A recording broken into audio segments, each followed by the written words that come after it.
Good morning. Welcome to JP's morning brief for February 25th. All right, man. I don't know. I put it in the chat just a minute ago. Uh, so, who stayed up late last night? I did. I think I went to bed almost at midnight last night, Central Time, and it's 6:30. So it's 6.5 hours ago. And then I got up at 4 to finish my show prep so I could bring this to you this morning and start getting ready for my noon show, the JPA report. So thank y'all very much for tuning in. All right now we got 4 people online. I know it's going to ramp up. Uh, well, give us a shot. Thank y'all very much for tuning in for the morning brief. Don't forget, as we get started this morning, to click that follow button if you're not already a follower, whether it be live or watching this later on. Click that follow button and then click that like button, please. Okay. While you're live, you can click go into the live chat, and y'all can talk to me on the live chat, and then also I'll respond back either verbally or I'll do digits on the keyboard. All right. So thank y'all very much for tuning in. We start today with America 250, and we will go into the State of the Union in just a second. Excuse me. So this is a letter from Brigadier General David Wooster to General George Washington for the 25th of February. Sir, your favor of the 27th I have received in nothing but want of time when proper opportunities presented has prevented my answering it sooner. I am fully sensible of the importance of reducing Quebec and keeping possession of this province, for the accomplishing of which you may depend upon my utmost exertions. I am also with you fully of opinion that the ministry will need to send an armament here in the spring, for which reason I think it is of utmost infinite importance that we have a large army here, properly provided early to oppose them that upon their first arrival. Indeed, it appears to me that our everything in this province depends upon it. If we have the greatest force, we have the Canadians, our friends. On the other hand, should our enemies arrive with a superior force to ours, I fear the consequences may be fatal. I cannot learn from General Schuyler that we are like to have any cannon, mortars, shot, or shells from across the lake, and as we have not here proper cannon and cannonading of Quebec, I rather imagine that we be obliged to try once more by assault, which, notwithstanding of the unhappy repulse, I think must be successful when attempted by 3 or 4 thousand good men. However, every other method must be tried. Troops are now daily coming in, and I hope in a few days we to be able to leave this place and join General Arnold, who has, to his great honor, kept up the blockade with such a handful of men that the story, when told hereafter, will be scarcely credited. He is now so reinforced as to be out of danger from a sortie. Be pleased to accept my best wishes for your success and happiness, and believe me, with greatest respect, your most obedient, humble servant, David Wooster, who is a brigadier general. So it's a situational report for what's going on in Quebec. Still have high hopes that Quebec could be secured for the Continental Army. All right. So with that, man. All right. So we are doing good, and like I said again, who stayed up late last night? Give me an American flag in the chat. If you watched the State of the Union, I just put one in there first for everyone. All right. And if you want to put a Texas flag in there, you can. That's my home state. All right. So quickly, on one hand, I'm going to go over the Dalmatian. Dalmatian does Texas smash burgers right here in Coppers Cove, Texas. Everything's homemade and fresh, including their buns. They're open for lunch for lunch on Mondays through Saturdays, 11 to 2, and they're open for dinner Tuesdays through Saturdays, 5:30 to 7, unless they sell out. And then they're located on the west side of Coppers Cove, behind Bush's Chicken. And so give them a try. Try that armadillo. All right. So State of the Union. I don't know how many people watched it last night. Let me get my keyboard back. Okay. I don't know how many people watched it last night. If you heard me yesterday morning, I did an over-under. And I said, and I repeat, I wrote it down. Okay. 1 hour and 47 minutes for the State of the Union. I was right. I cannot believe I had no inside baseball scoop of what was going on. I was right. It lasted 1 hour and 47 minutes. I still can't believe I did that. That was something else. So just a few things about the State of the Union this morning. We yesterday afternoon, I reported on the JPA report, the Sentinel Action Group was going to drop a $650,000 ad buy, helping people confirm their voter registration for this upcoming November. And I've already seen it broadcast on Fox twice. Senator Bill Hagerty is doing the narrating on it. Impressed? Keep doing it. We need more conservative groups that spend money like the Democrats spend money, and let's get the word out. Let's win these seats for the president. So, State of the Union recap. I'm going to go over the military part first. All right. So last night, the president awarded 2 medals of honor last night. All right. One we already knew about, Captain Royce Williams. He's the famed pilot that knocked down 4 Soviet MiG-15s in the Korean War. I mean, you could have just think Top Gun at that point, right? With Captain or Lieutenant Pete Mitchell at that time, right? He knocked down 4 Soviet Union MiG-15s. And the MiG-15 back then was the premier fighting aircraft in the world. And he knocked down 15 of them. 4 of them in 38 minutes, I believe.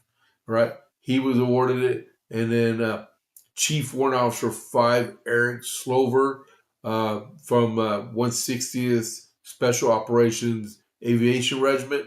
We call it the 160th SOAR.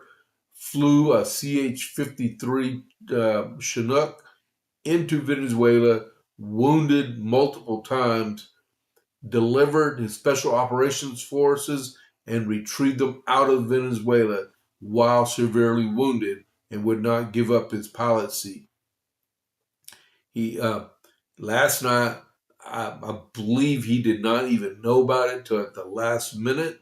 And he was awarded the Medal of Honor from the President of the United States for his actions in Venezuela.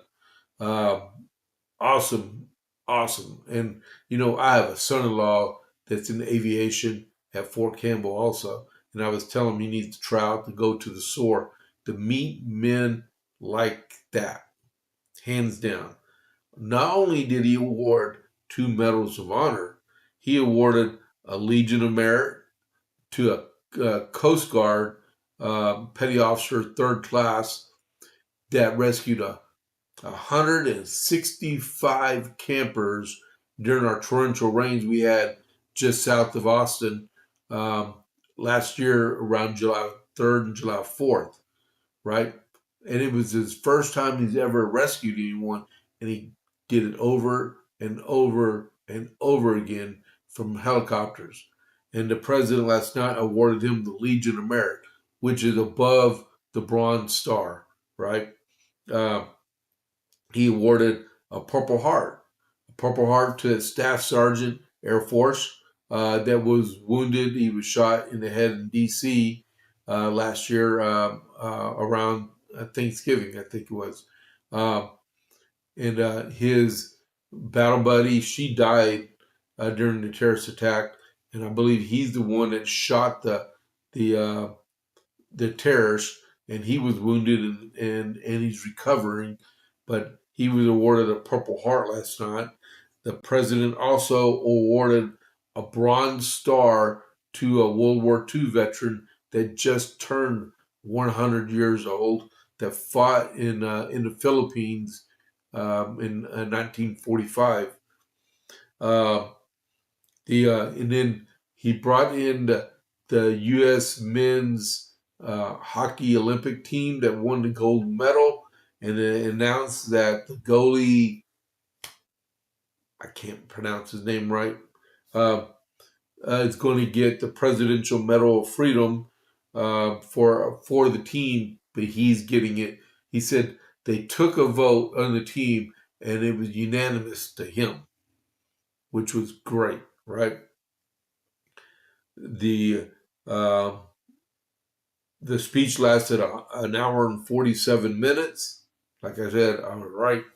Al Green, if on your big old card that Al Green was going to get thrown out within 3 minutes of the speech starting, you would have won because he lasted 3 minutes and they ejected him. Omar and Talib, they walked out. They were wearing expletive badges for the world to see if the cameras came up, unbecoming of a congressman, flat out. But they got up and walked out after they were taunting the president over his speech, yelling and screaming at him. I guess they just finally gave up and walked out, along with 73 other Democrats that refused to stay there, one of which was right here. Where, can you see it? Jasmine Crockett. Jasmine Crockett was in Killeen, Texas yesterday doing a campaign call. This cat did a campaign rally at an early voting center right outside the line, the 100-foot line. She did a campaign rally to get people to go vote for her. Thank you. Only 100 people showed up. If you read the article, it said, let's see, U.S. Representative Jasmine Crockett, Democrat Dallas, held a campaign rally at Lions Club Senior Citizen Center where more than 100 people gathered to meet and take photos with her. And her message emphasized that, okay, I don't care about her. She's running against James Tallarico of Round Rock, right? But she was in the Killeen, Round Rock, Dallas, and Waco area yesterday. She was not in D.C. doing her constitutionally mandated job as representing the people in Dallas, right? She wanted to campaign and not do her job at the State of the Union. But I know I'm supposed to be doing the State of the Union, but this got me riled up. Where is she? Crockett. Okay. Let's see. Killeen residents were out in force for the event. Killeen has close to 200,000 people that live there, and they were out in force. If you remember, the other side of the paper said about 100. 100 is a long way off from came out in force, right? The crowd looks like roughly about 100 people. She had the ins and outs of Democrats that have been coming out to hang out with her and making excuses to hang out with her. But why is she campaigning at an early vote center where she can't even vote at, right? I mean, yeah, she has that right because you have people, candidates that actually hold hold their campaign signs out and stuff, but she held a rally, right? And at the very end, if Crockett wins the primary, she will likely face either incumbent John Cornyn or Ken Paxton, the current state attorney general, in the November election. The person who wrote this needs to do his research because there are three main candidates in this race, and one of them is Congressman Wesley Hunt, which was at the State of the Union last night, along with Ken Paxton and Senator John Cornyn. But she wasn't. And then I was just checking my JP8 report email, which I can't believe I missed this email. But one of these so-called journalists sent me an email asking for the contact information of someone running for Congressional District 31C. He said he couldn't find the guy's contact information. Duh. The guy wrote me. I have his phone number. It's your job as a journalist to do your investigative research to find said individual's phone number and call him. All you have to do is look on the Federal Election Commission site and you'll find it, right? Because he has a treasure and he has his application there. We got some stupid people out there that don't need to be involved in journalism, or they say they're journalists and they ain't got a clue what's going on. Yeah, okay. All right. So we'll get more into that later on. Okay, so during the State of the Union, what are we? We're at 6:46. We're doing pretty good now. Thank you all for hanging in there with me. Give me an American flag and a like, please. Click that like button. All right.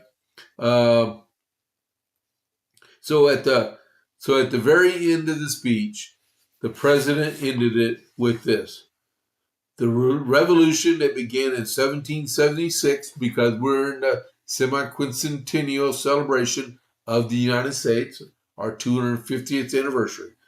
The revolution that began in 1776 still continues because the flame of liberty burns in the heart of every American, Trump said. Their future will be bigger and brighter, bolder and more glorious than ever before. Thank you. God bless you. That was a very well said ending to the State of the Union.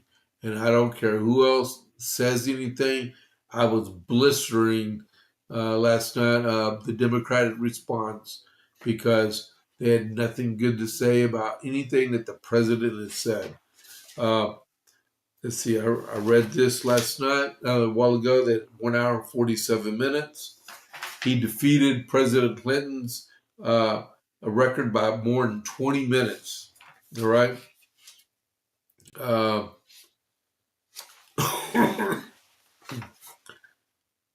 Let's see. We will go here for a review on this one. I had an article from the Secretary General of the Democratic People's Republic of Virginia, Abigail Spanberger, but I'm going to do this one first. Trump takes a direct State of the Union swipe at Democrats over taxes to hurt the people. It's quote unquote. That's what they're trying to do. President Trump's first swipe at Democrats during his official State of the Union of his second term was a dig related to the taxes and their opposition to his signature big beautiful bill. Together we're building a nation where every child has a chance to reach higher and go further, where government answers to the people, not the powerful, and where the interests of hardworking American citizens are always our first and ultimate concern, Trump told Congress on Tuesday night. That is the debt we owe to the heroes that came before us, and that is the promise that we must keep to Americans for our 250th year. I urge Congress to begin the mission of passing the largest tax cuts in American history, and our Republican majorities delivered so beautifully. Thank you, Republicans. He was talking about last night.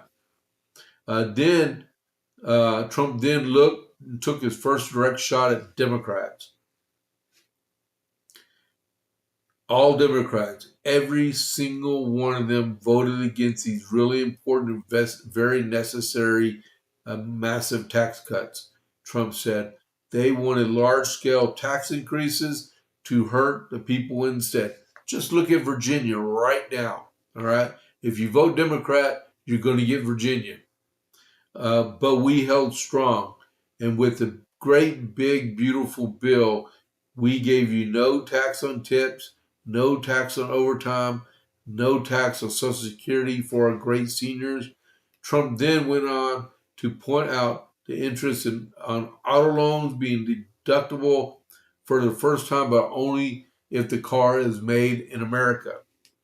Democrats were scheduled to hold 5 counter events. Yeah, who cares about them? One Democratic congressman Al Green was ejected for the second year in a row for holding a sign that said, "Black people aren't apes." Yeah, we know that, Mr. Green. In all capital letters as Trump arrived. The president started out by saying, "This is the golden age of America." All right. Just a few things about the State of the Union. I didn't print it out. Okay.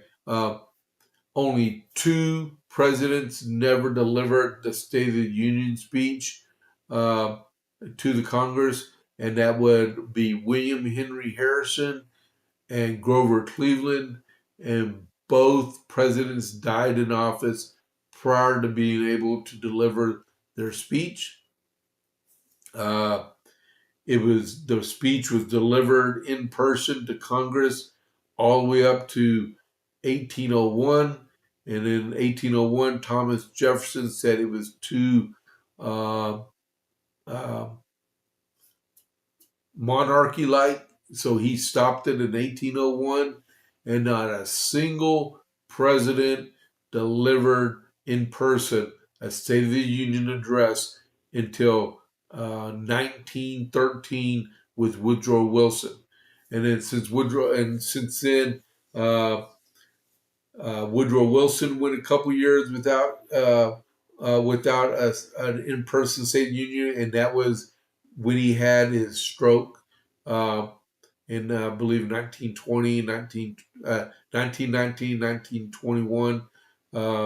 1919, 1920 was when he didn't deliver. And then President Cox didn't. Not Cox. President Calvin Coolidge, President Hoover. I think most of his presidency, he didn't give one in person. There was 1944 and 1945 with Franklin Roosevelt, and then Eisenhower missed a couple of them. Truman missed 1946, and his last letter to the Congress right before he left in 1953, he didn't deliver that one in person.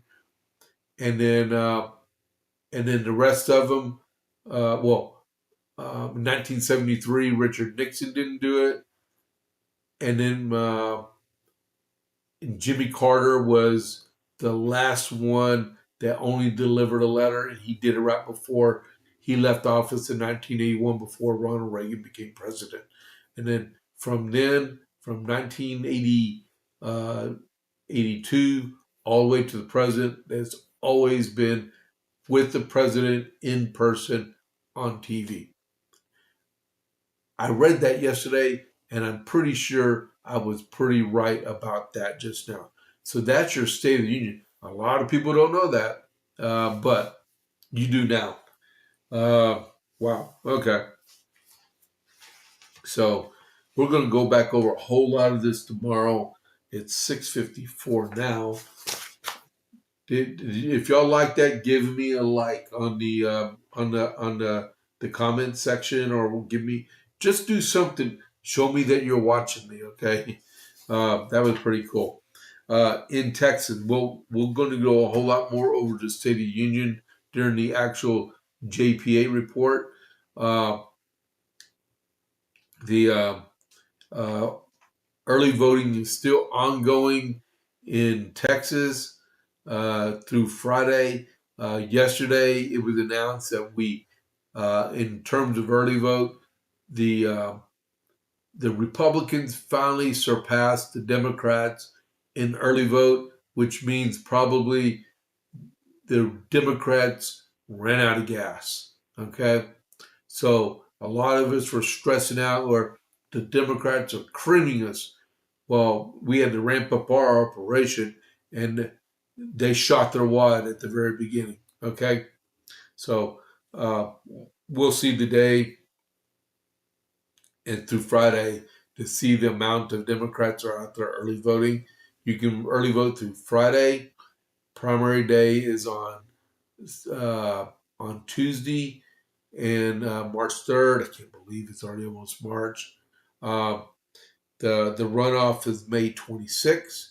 Uh, and I know here in in Coryell County, we're definitely probably going to have a couple runoffs, maybe.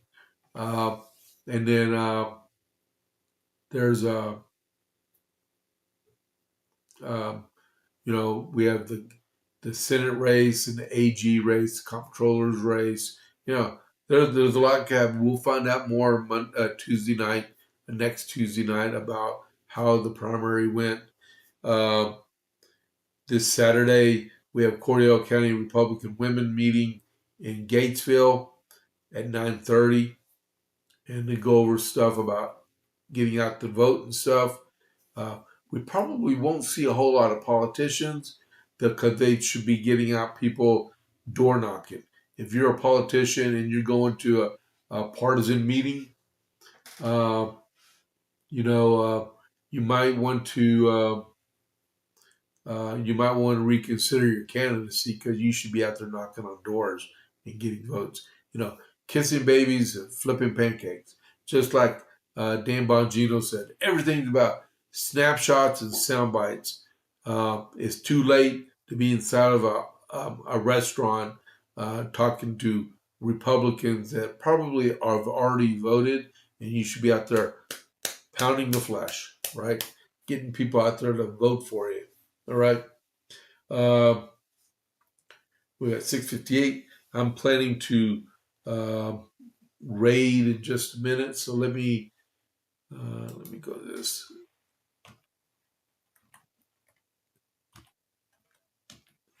Let me get ready for it, and then we'll go here, there, copy.